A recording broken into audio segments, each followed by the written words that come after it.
Hello and welcome to Politics Today. I am Farrukh Pitafi.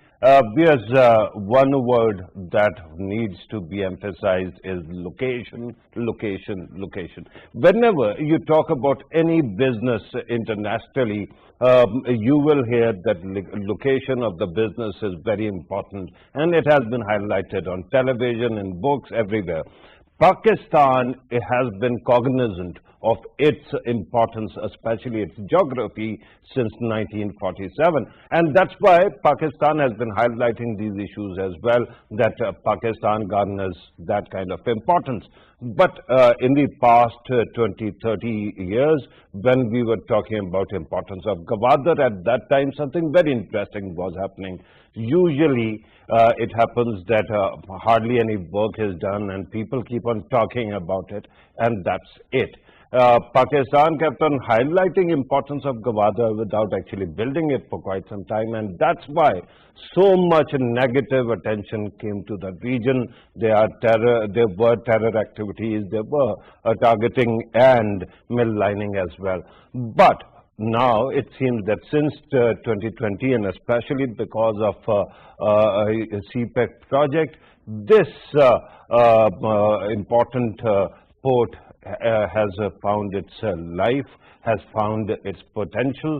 And we are actually, yesterday, if you follow the news, the Prime Minister of Pakistan was in Gwadar inaugurating the free zone there.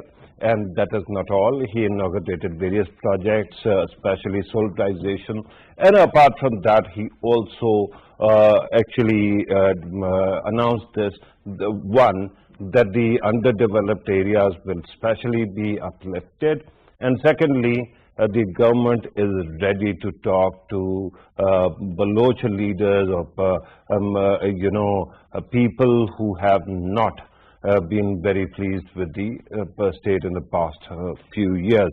So we are going to talk about the importance of the visit. We are going to talk about the importance of CPEC, but that is not all. There are three crucial components: Gwadar itself, Balochistan, and of course, when we are talking about Balochistan, we have to talk about the miscreants who has been actually creating a lot of problems for the region, for the country. Yesterday, if you listen to the NSA's, the Prime Minister's NSA's presser, there was this mention of how India is actually using its proxies inside Pakistan and how that network has been uncovered. We are going to talk about all these matters, and in a bit I'm going to actually introduce the guests in the studio and on the panel as well. But our team has prepared a package for you. First, watch it.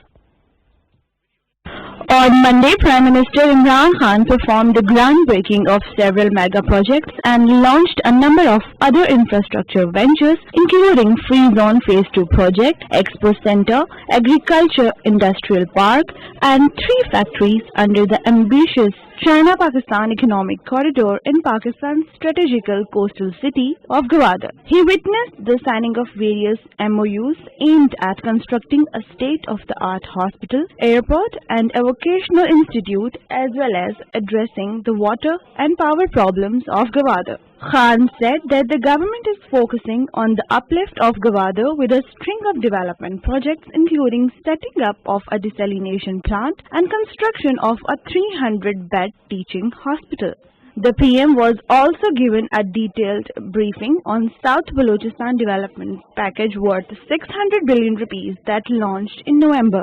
The CPEC is a landmark project and the largest investment that Pakistan has attracted since independence. The Pakistani media and government have called CPEC investments a game and fate changer for the region. Once completed, the corridor will serve as the primary gateway for trade between China, the Middle East, and Africa. With this supply of energy, CPEC is expected to add 2.5% into the current GDP and its growth to 7.5%. It is a gigantic window of opportunity for labor, entrepreneurship, and the economy, a much wanted forthcoming attraction for the youth. Federal Minister for Information and Broadcasting Fawad Chaudhary tweeted today, that the Indian terrorist network operating in Balochistan had been dismantled and that now the government will set an agenda for dialogue with Baloch nationalists. He said the federal government had planned to execute 131 development projects worth rupees 731 billion in Balochistan, while the provincial government's development program for this year was rupees 180 billion. Gwadar and CPEC project both seem brimming with hope and potential. We are going to talk about all these matters in order to help us understand various dimensions of the issues that I highlighted. We are joined by Shakil Ahmed Rami, who is an economist who has actually acquired importance, especially regarding CPEC. He is an expert on CPEC as well. Thank you very much, sir, for being part of the program. Senator Anwarul Haq Kakar Saab joins us in the studio. He is Senator of Balochistan Awami Party. Not only that, he is very well read, especially on various regional issues. Thank you very much, sir, for being part of the program. On Skype, we are joined by Dr. Saif Malik Saab, who is Director, India Study Center, ISSI. And also Masood Khalid Saab joins us, who is a career diplomat, former ambassador. Thank you very much, both gentlemen, for being part of the program. Shakil Rami Saab, with your permission, I have to start with Senator Saab, because he comes from that region and understands it as well. The importance of Gwadar inauguration, especially the special zone. If you want to actually talk about that, please do, and then we can talk about other aspects. Thank you so much, Pitafi, for having me. There is no need to reiterate the importance of Gwadar in the whole BRI concept and its initiation. It's now a well-known fact, or a rather established fact, that this regional connectivity, be it with the African continent or in the future maybe with the Central Asia up to the Moscow, the whole Euro-Asian game-changing pivot section would be in the Gwadar. So Gwadar, of course, is the only natural deep port over here.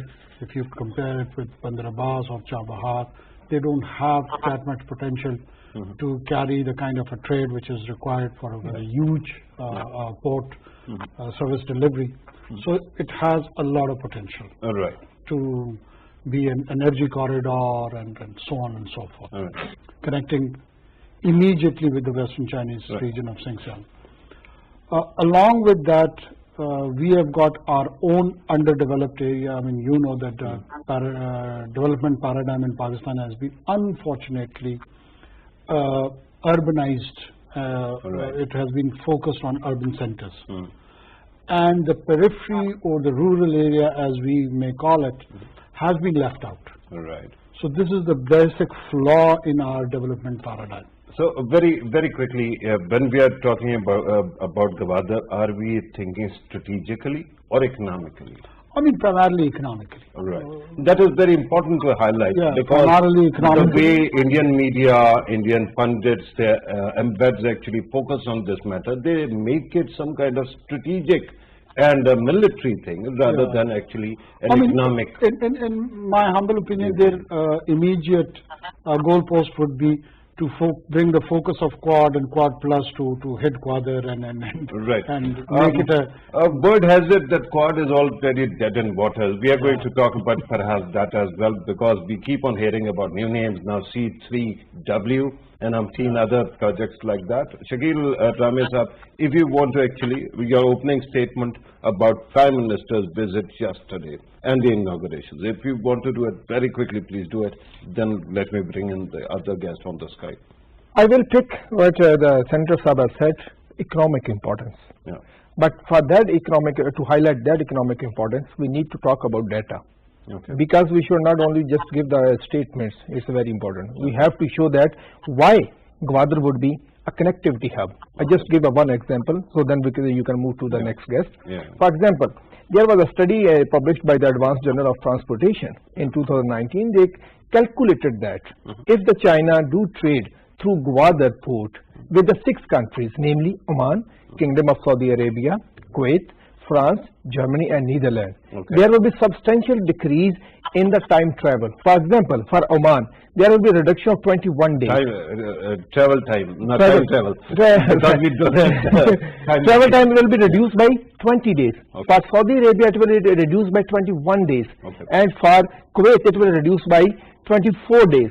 For Germany, basically, it is going to integrate the world more and the region more. As a region more, and that will bring down the transportation cost.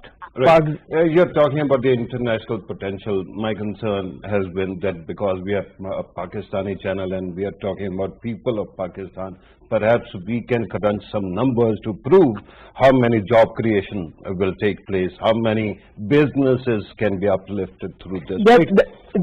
Allow me to actually go to the other guests who, let me bring them in, and then we are going to talk about all these matters in detail. Masood Khalid Saab, let me ask you about yesterday's importance, and not only that, sir, let us talk about Gwadar and how much it can benefit the region as well.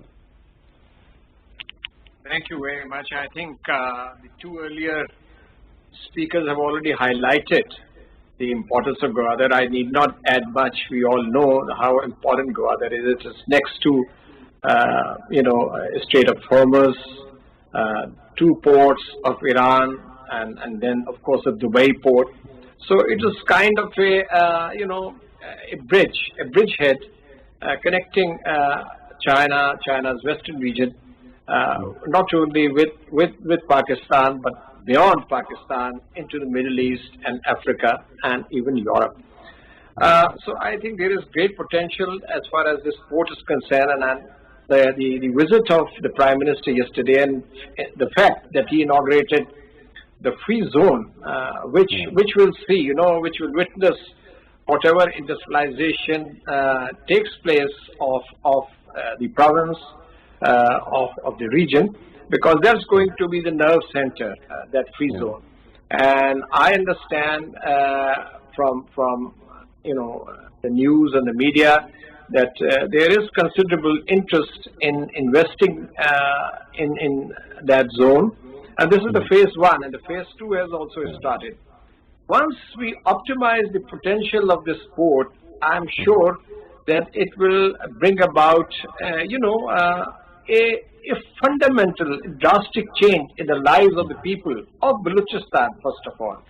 People of Gwadar, and Gwadar has been a fishing village and now it is coming up. It will take some time, but I think we ought to work on fast track basis to really, and there are certain issues which need to be addressed, and I think Senator Kakar would be in a better position to highlight those issues or impediments at the local level, or at which need to be addressed by the government and by the Gwadar Port Authority, etc. Right.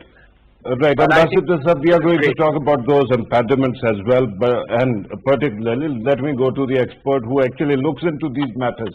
Dr. Saab Malik actually joins us on Skype as well. He is head of India Studies Center. And we know that if we are talking about spoilers, the biggest one of them is India. And I remember when BRI was being launched, Dr. Saab, at that time also, America and other countries all over the world, including Trump's America, sent their representative to the summit. Were the only country that actually kept on spoiling it was India. Why is it that Indian government, fears the full potential of not only CPEC or BRI, but Gwadar as well?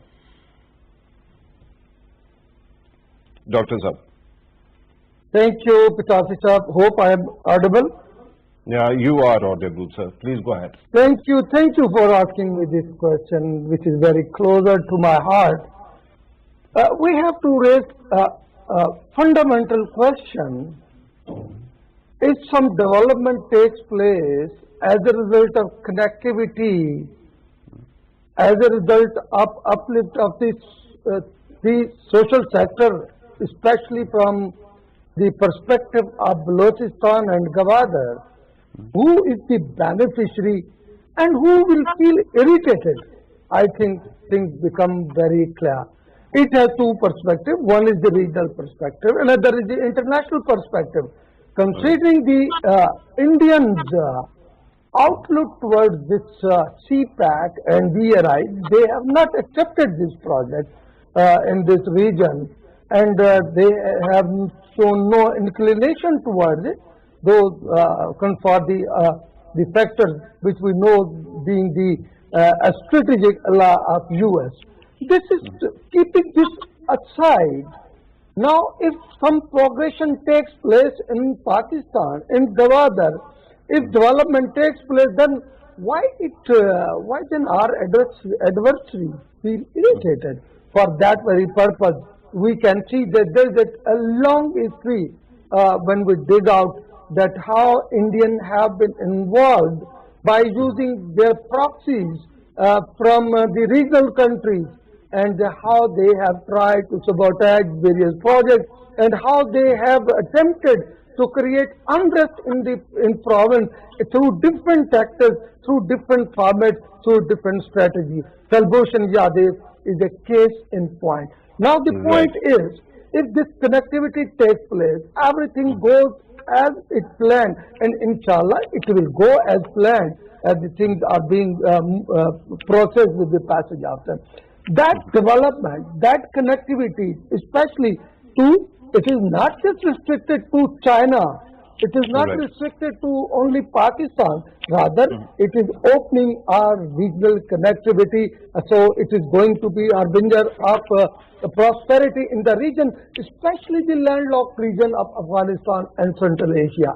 So, and Dr. Saab, do stay with us. Let me actually come back to the studio. I'm going to talk about this importance as well, because there seems to be a media, narrative that projects CPAC as a potential north-south project, not as an east-west project. But the east-west potentiality is also great. Senator Kakar, I had heard that countries that actually grow and evolve find opportunities even in adversity, right? India is one country that has been very constantly trying to actually knock Pakistan down, but economic interest and CPEC's opportunities could have given a lot of reward to India. At this moment, PM actually goes to Gwadar, announces that he is going to, talk to perhaps in coming days dissidents as well. Is there a possibility that instead of exploiting the disquiet that might have historically existed in Balochistan, India can actually be an enabler of a good project that can bring so much wealth to its own people? I mean, it's a very innovative way of thinking and looking at the whole region. But in my humble opinion, the Indian strategic calculus seems to be to exploit the economic differentiation and contest, if not confrontation, between China, rising China and the US. And flirt with the Western Hemisphere as a potential force who can contain China, which again, in my humble opinion, they would never be able to do that. The reasons are economic, cultural, political. I mean, China is being ruled by altogether different political system. India claims to be a democracy under the garb of democracy. Fascism modified democracy has been exhibited recently in last decade or so. So all these combinations, would it be able to contain a rising China, which has become the second largest economy of the world, which spends $200 billion in R&D a year to morph and transform its military and its gadgets and its equipment on its own, and an India which would be totally dependent on indirect or direct aid and would to be having a oxygen supply chain by the Western Hemisphere to inject it, to bring it into shape so that it can face the Chinese dragon. For me, it seems an impossible task. Right. But at the same time, they can flirt for a decade or so, and due to that prioritization, they can take the maximum advantage from the West. And that's what they are doing. So in that calculus, I do not see them fitting in within the Pakistani bloc or the BRI bloc or the Chinese bloc. On other hand, if they start thinking rationally, their economy can grow on the supply of cheapest source of energy, and that is natural gas. And that can come through the TAPI or the Central Asian, the second largest reserves of the gas from Turkmenistan, so that their economy can grow, industrialization can happen, and so on and so forth. But as it has to pass, and the nerve center would be in the hands of Pakistan, so they don't want that to happen. But eventually, when their flirtation with the West is over, they probably would come knocking and begging at the door of China to have some sort of a share in the pie. That's a very good point. And let me actually come back to Shakil Jame, and sorry I'm taking you away from economic aspects. It is basically a political question. We understand that India invests a lot in the Western Hemisphere on the propaganda that China is the next threat, and India can actually be useful in containing it. India then goes to China and says that we harbor no malice against you, right? If the entire world can see what India is doing, why is China actually not actually taking it on board? Or is it actually taking on board that India actually tries to connect with China, but on the other side, it is trying to act as a spoiler for its bigger projects? Look, as you talk about the modifying of the democracy, so they also have modified their strategic or economic, you can say, the vision also. So where they see themselves as a great power. That has no link. I can see myself as the richest man in the world. Won't So, stop me from the fact that I'm not. And there is no reality. I give you two examples, just two examples. For example, there was an article written 2 years back in Indian Express. They calculated if India had to match with the China in the next 15 years, so India will have to grow by 30%. 30% growth rate of GDP. Thank you very much for clarifying that. I thought perhaps you're talking about the population. That is doable. So, population can be doable, but in a GDP. One thing and second thing. Look at the spending of China on R&D, research and development. It's at 2.5% of their GDP. So that's been hundreds of billions of dollars they are investing on the innovation, technology, and other stuff. But other countries are helping India as well. So Facebook, Google, umpteen others, Amazon, they are all investing humongous amounts of money in R&D in India. So they are working, but it belongs to those organizations. It belongs to those organizations, and they're looking for their profit, not to build the Indian country. That's a good way to look at it. And they are looking for their profit. Look at Amazon. Even in USA, leave Amazon. You gave example of another. I mentioned Jio, and then it brings you back to Ambani's and Adani's. So you are right in that it might benefit the businessmen, but not India. Not India. India will benefit, but not to that extent where they are dreaming. One thing and second thing, they are, as Karkar said, they are flirting with the West, and now they are banking too much on the B3W. But I just give you one statistic. In next 15 years, that is 56 countries, including the G20 countries, they need $94 trillion for the infrastructure development, and they have the resources of $79 trillion. This study has been conducted by Global Infrastructure Hub of G20.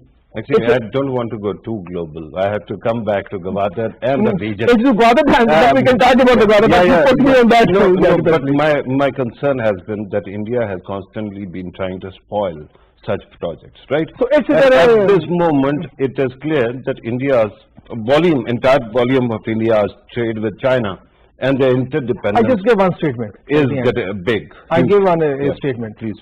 I fear, so maybe the West turn to economic, so maybe turn India, they use the India like they used Afghanistan for the strategic benefit. They will use the India like for economic benefit. Yeah, I fear that. There are so many assumptions and presumptions in that statement that we'll need another program on that. Let me go back to Ambassador Saab. Ambassador Saab, the question is simple.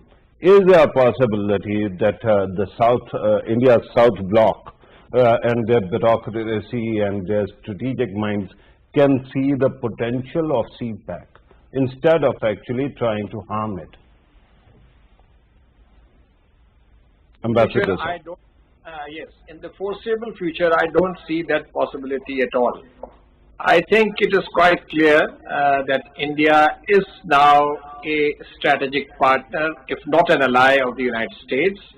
And, you know, it has, over the years, it has taken a number of steps which has brought this strategic partnership closer.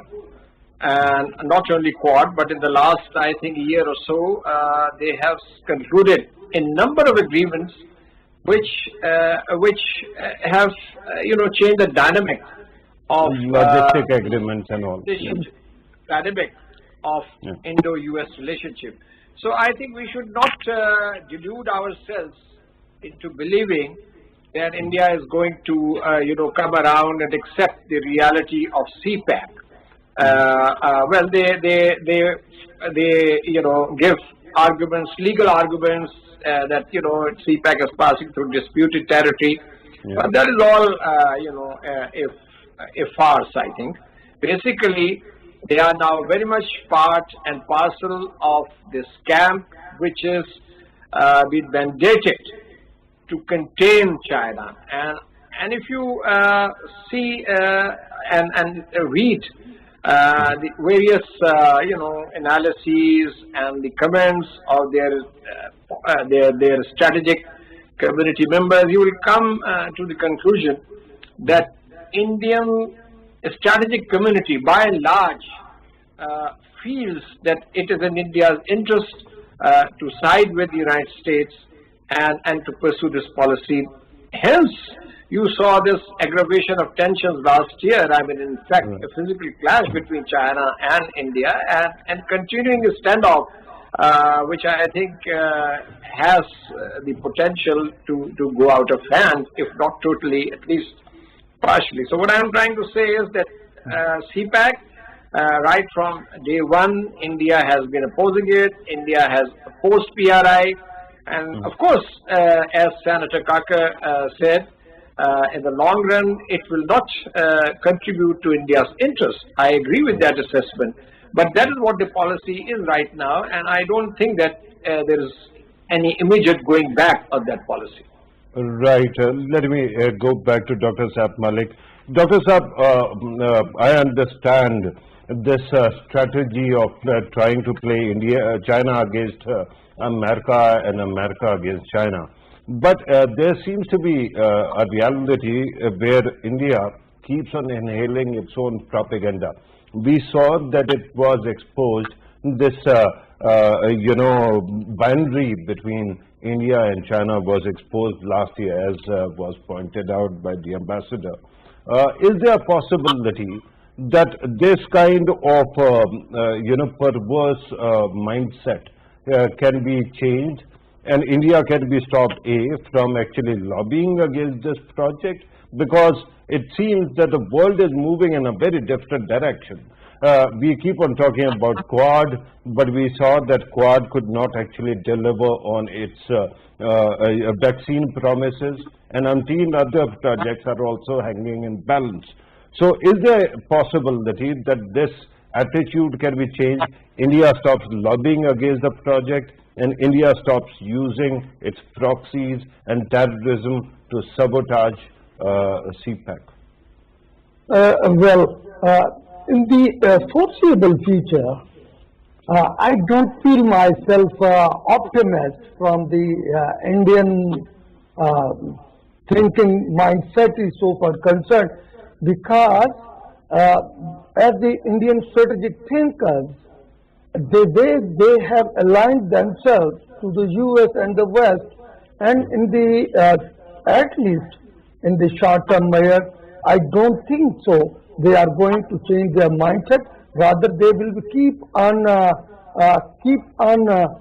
focusing on that aspect to stay away from this BRI, to stay away from the CPAC, and keep pursuing all those tactics which can harm this project, which can delay this project, which can sabotage this project. And that is why they use for the various tactics, especially in the province of Balochistan, using their clandestine operations and creating unrest, so that to delay this project if they cannot stop it. And I don't think that India would be in a position or to lobbying or in a state of mind to stay away from this existing strategy which they have opted so far regarding the issue which you have mentioned. So they will keep on pursuing some alternative, as well as we have already been thinking in the recent part. There's a lot of discussion is going on that what should be the in parallel to BRI, what should be parallel to CPAC, especially parallel to BRI.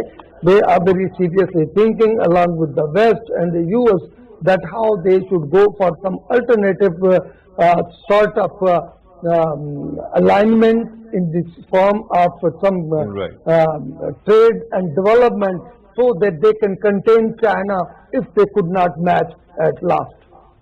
Yeah, but the world, Dr. Saab, seems to have changed so much that the US actually doesn't need any other country to contain China. If it wants to actually do it, it can engage directly, it can talk about things as well. It seems that we are living in a very different kind of world, but because I'm coming back to you, Senator Saab, I have to ask about two aspects. One, the terrorist activities in Balochistan, and how India has been exposed from Kulbhushan Yadav to yesterday's presentation, which was very clear that India is actually sponsoring terrorism within Pakistan. Has it gone down, the terrorist activities?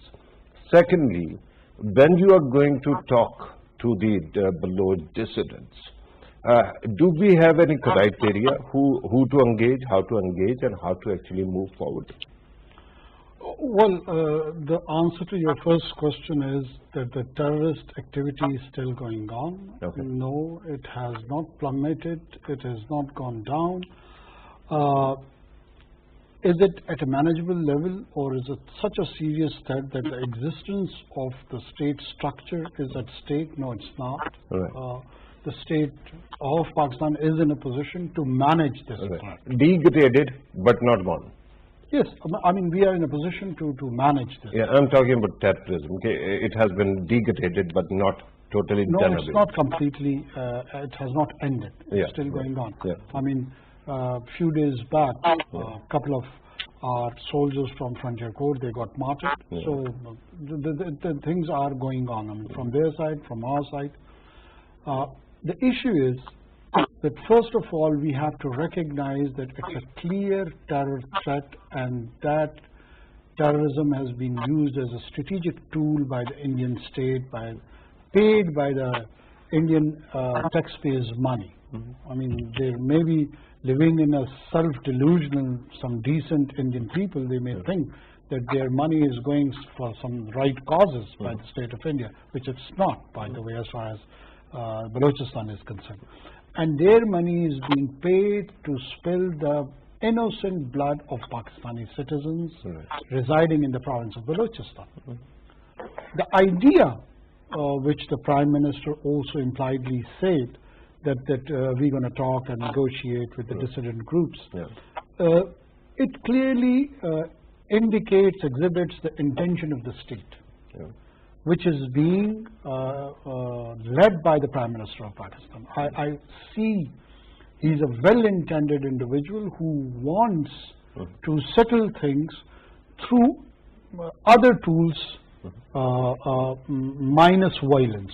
I mean, this is an attempt that if the things could be settled where you do not need to apply force, that is ideal.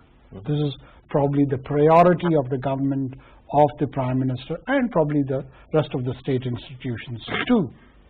But does that mean that we have completely surrendered to their narrative of which they accuse and blame the whole federation and the state for all the wrongdoing. No, it's not. We haven't surrendered. That actually gives us a framework. We are kind of giving them a refreshed opportunity Right. with